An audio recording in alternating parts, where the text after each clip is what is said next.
Good morning, good afternoon, and good evening. My name is Yesterday, and I am going to be taking through this short series of videos I'm just calling the Hall of the Beginner. These are covering some of the aspects of Final Fantasy XIV that are not typically covered through the active help menus, and otherwise things that people typically overlook that can really make their lives easier when starting out the game fresh. So with this video, we are going to be showing really how to modify your HUD or heads-up display. This is a pretty big part of making the game more accessible to users. While 14 has like a pretty decent basic layout, the reality is it leaves much to be desired for each independent user to, you're going to use it and modify it to fit, how best suits your needs. For me, I really like stuff to be way from the middle of the screen.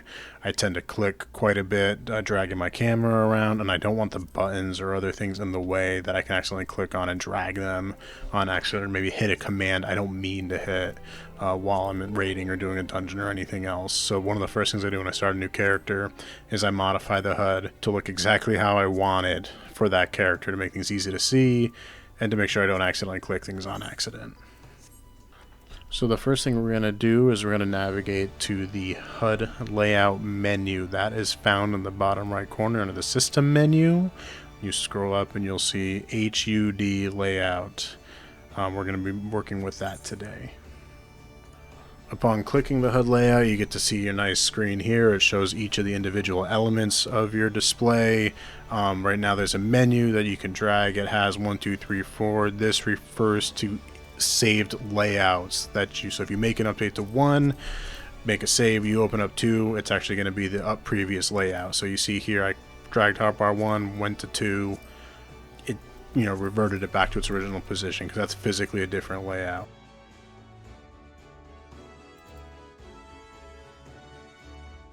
Viewing the HUD layout, you can see the various elements that are all adjustable. These can pretty much all be moved along the grid that it is visible.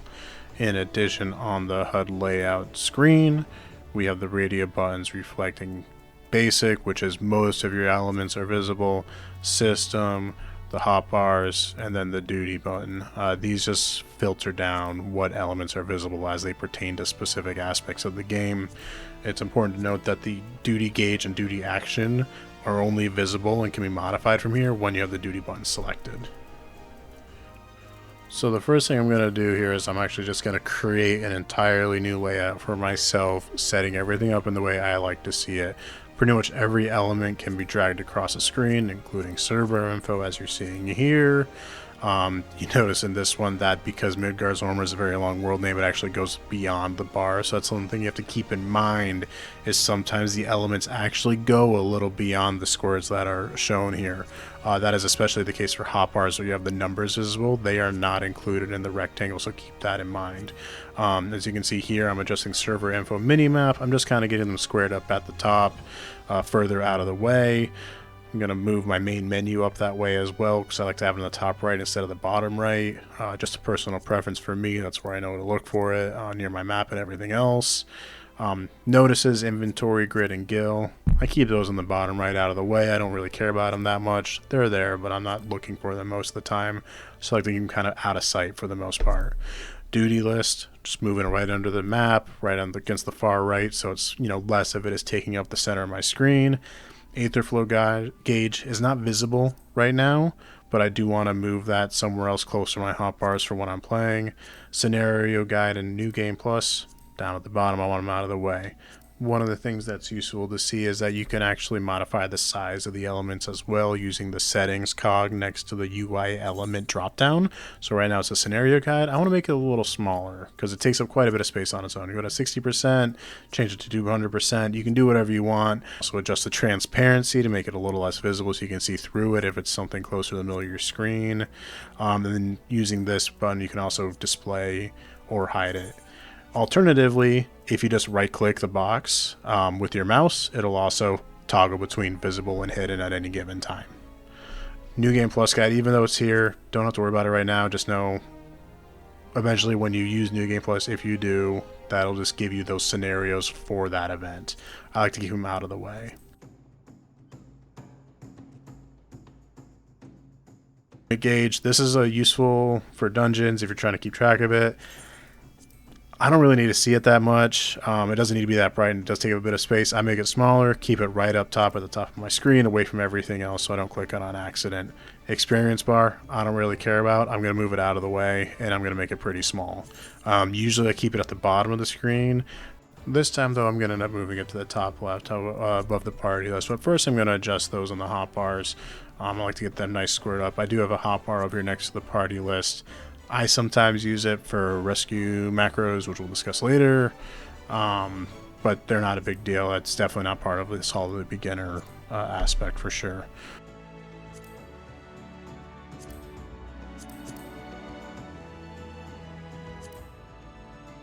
Next, I'm going to move my parameter bar and my hotbars way down to the bottom. While obviously I want them visible, I don't like them being near the center of the screen because, again, I like to click and drag my mouse around, and if I accidentally click a hotbar or something I'm going to actually use an action I don't want to use. For most jobs in this game, you are going to only need 3 main hotbars, so I like to have them down near the bottom grouped together. Other hotbars are going to be off to the side. The cross hotbar is more of a controller function, so I hit that. And the progress bar, I'm going to have to figure that out as I go. That one I like to be visible because that's my casting and everything, but I got to find room for around the other hotbars. Gauges, such as the Aetherflow gauge and other jobs that have similar gauges, they can actually be brought into simple mode, which takes a lot less space. Obviously, it doesn't look as pretty if that's your thing, but they do take up less space, so it's more convenient if you're trying not to use up too many UI elements. One of the nice things that you can do is actually change the layout of a hotbar. This hotbar 4, what I'm actually doing is I'm going to turn it into a 6x2, but you have 4x3, 3x4, 2x6, or 1x12 options. You can see the vertical bars are 1x12s. This one I'm going to change to a 6x2, and I'm going to make it a little bigger actually, because these are buttons maybe that they're on longer cooldowns. I'm not always fully aware. You know, if you're not paying attention, you may not realize that it's up if it's a smaller button. So I like to do that a little bit bigger just to enhance the size of those, make them a little more visible. The pet hotbar, you don't always need this. It will be used on some mounts if they have actions, and also if you have pets on your job. So I am currently, an Arcanist. Eventually I'm going to have a pet. The pet hotbar is there, but I like to put it out of the way because you don't really interact with them too much anymore like you used to. But it is good to see just in case. I'm moving a couple other hotbars around, as you can see, just all over the screen, changing their layouts, making them visible, putting them really places. These are clicking hotbars. I'm not going to have buttons bound to them, but I will be clicking them, so I want them in a zone where I can get to it quickly when I'm dragging the screen around, but not necessarily in the way. The enemy list is actually pretty important. I tend to put this near everything else, and I usually make it a little bit bigger too, so you can see a little cleaner. The 100% for me is a little too small. Just a little increase is usually not for me.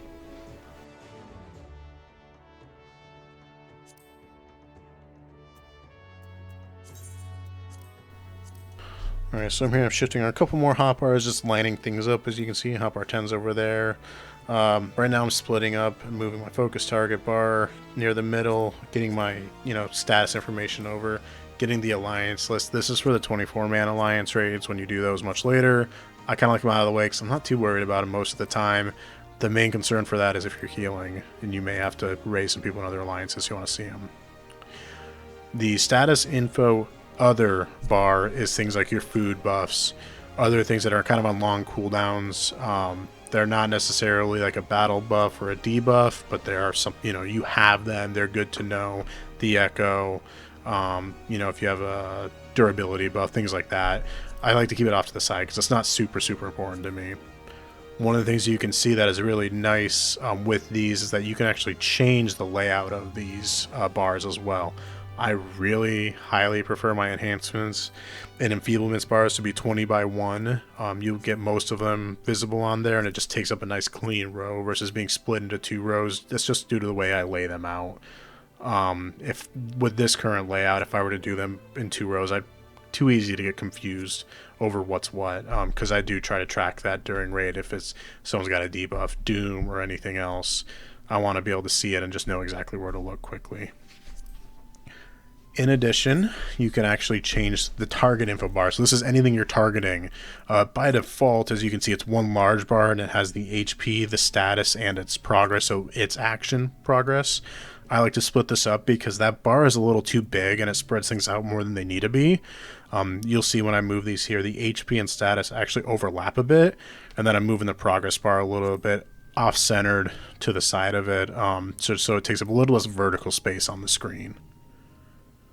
In here, I'm just doing a few more tweaks as I see fit. I'm really doing this layout kind of on the fly just to show all the different changes you can make, so kind of making things work as I see them. So I'm doing a lot of small tweaks and adjustments here and there just to make everything fit nicely.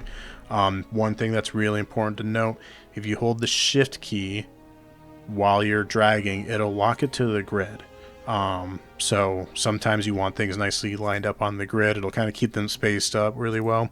On the other hand, sometimes you want to do a hard drag and just move freely, because you actually want the overlap sometimes. It really depends on your use case, but sometimes you'll see a lot of bars have a lot of blank space covered up in these boxes. And by getting a little more free movement, you can get a little overlap so it takes up less space without being a detriment. So you can see one of the small issues with the duty bars not being visible on the basic screen is that you can't actually see the elements all at the same time when you adjust them. So I'm kind of clicking back and forth here just to make sure they're not overlapping.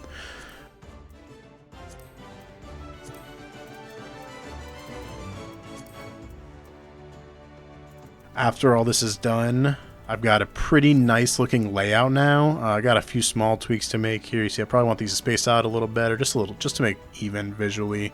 But one thing you may have noticed here is I have these numbers still for the hotbars. These allow me to drag them, which is nice, but it also means I can't click them very well. To fix that, we're going to go to the character settings menu and hotbars.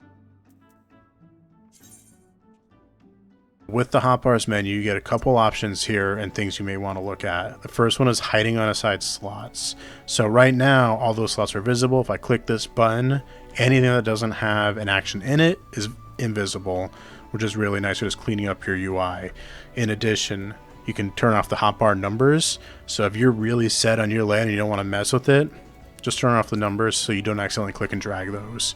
You can see here on the bottom hotbar, you can scroll through the hotbars option with those little arrows. You can turn that off as well if you'd like. I tend to do so just because if you accidentally click it, you might mess up, your actions. And if you're clicking, it's just something I don't really mess with it, so I just keep everything static. All right, next under hotbar sharing, so you can see shared hotbars versus, if they're not selected, non-shared hotbars. A non-shared hotbar is one that is for a specific job. So if you have your Arcanist, whatever it is, the hot buttons on those hotbars right now, it's showing 1, 2, 3, 4. Any actions on those hotbars only applies for that class. If it's a shared hotbar, the actions will apply universally. And I like to usually do 1 through 4 as personal hotbars, and then 5 through 10 are all shared. So they're universal between every job I have. Those usually are going to stay the same. It's sprint, return, teleport, limit break when you get that. All those things I like to have on shared bars, so I don't have to keep, setting them every single time, and they're consistent between jobs. We've got a couple other settings that are visible. Cross hotbar, that's more of a controller function. I don't use the controller too much, so I'm not really an expert on this. I did play some on PS4, so I have some experience utilizing a couple of these features, but I never really mess with them too much because, quite frankly, I didn't care for the menu on the PS4, so I just try to keep things as basic as possible. One of the valuable things is if you go to the customization, there's a couple of options here as you can see scrolling down. The biggest one I like is utilizing the expanded hotbar options, so you can get access to more hotbars utilizing the left and right trigger at the same time, or alternatively, you can also do the double tap as an option, which gives you more hotbar options using the controller.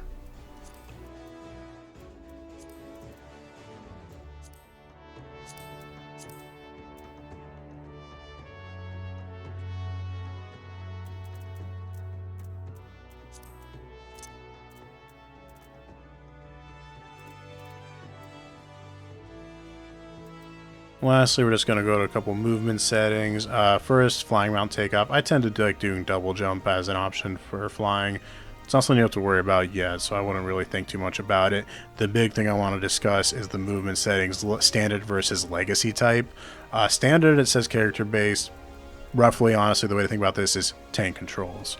No matter what way your camera is facing, if you press forward or W key if you're on keyboard default settings, it's going to go forward relative to your character. Same thing for left and right, and if you press backwards, they're going to slowly walk backward instead of turning around. Legacy is really what I strongly prefer to use. This is camera based, so as you turn your camera, your character move with them. Pressing backwards as your character run backwards, pressing forward make them run forward relative to your camera positioning. The reason I really like Legacy, and this is something you really won't notice too often, but sometimes you may, and that's probably when you make the change, is on standard controls. You are moving or trying to move out and you attack somebody, for example, your character is going to turn to face that target automatically, and if your timing is bad or unfortunate, your character is going to end up turning on you and perhaps running into danger. So I like to use Legacy because it'll keep moving because the camera is still facing forward even as you attack. A few other small things I like to tweak. Cutscene skipping, I do like to turn the skip playback of scenes you've already seen for instances and housing and everything else, just to save time when you're in dungeons if you've already been through them. Targeting settings, I actually wouldn't really mess with these too much. Locking on is kind of a hassle. It forces your camera to always track the enemy, which you don't really need it to do. Automatically face target when using action. You want this to stay on. It sounds like something you would want to turn off because it would have fixed that whole turning when you attack problem. Instead, all it means is that if you're not directly facing the target and you try to use an action, it's going to tell you it's out of range. Obviously, this isn't ideal because you won't be able to do anything if you're not directly facing the enemy, so just keep it on. You'll find it's much easier to play the game that way. Next is just tab targeting options. I keep this on ignore depth most of the time. The cone option just means that an enemy has to be within your field of vision to be tabbed towards. Where ignore depth kind of is a little more free. It can be a hassle sometimes if you're in a large instance and there's enemies way off in the distance. I just generally found it a little easier. This doesn't make a huge impact to your gameplay. As far as character settings go, headgear and stuff, those aren't a big deal. These are actually available on your character menu. I don't worry about it too much.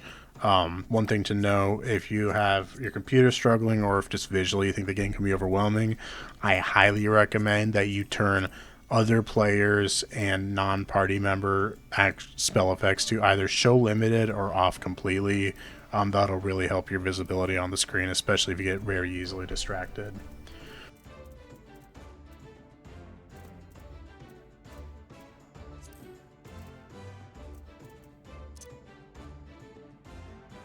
Next, there's just UI item information. You tweak with the map font size and transparency. That just impacts how transparent the map is when you're not selected on it. If you go click on the map, it'll still be 100%, but this is when you kind of click off. You can keep it visible on your screen, slide the transparency so that it's not really blocking the rest of your field of view, but you know it's there. You can also increase the font size, as you can see. Large, if you maybe have a little difficulty reading the smaller font sizes, you can go to that. Next is just the toggles for displaying action help and pop-up help. Specifically, we really want to look at the positioning for the action help. There's a few options with this. You can either have it by the mouse or at a fixed position. When you do a fixed position, you can modify where that position is using the HUD layout. If it's based on the mouse position, and the reason I don't use this is that if your mouse is at the bottom of the screen or kind of at a weird intermediate point, sometimes the tooltip will actually flip on you back and forth just depending on where your mouse is or even hovering over the item, which is why I tend to just use a fixed position so it's always consistently in the same spot on the screen. Next up is the HUD details. This focuses on kind of the more minute changes you can make to the HUD. Things like your duty counter, how many instances or tasks you can see at a given time, whether you want to hide them if you're in instances or not. One thing I really like to do with this is enable the Eorzea time, because often in gathering content you have time specific nodes, and in addition when you're in some open world content, folks will try to use in-game time instead of a countdown, just because it can be easier. If everyone is not in the party, then the countdown doesn't really benefit you.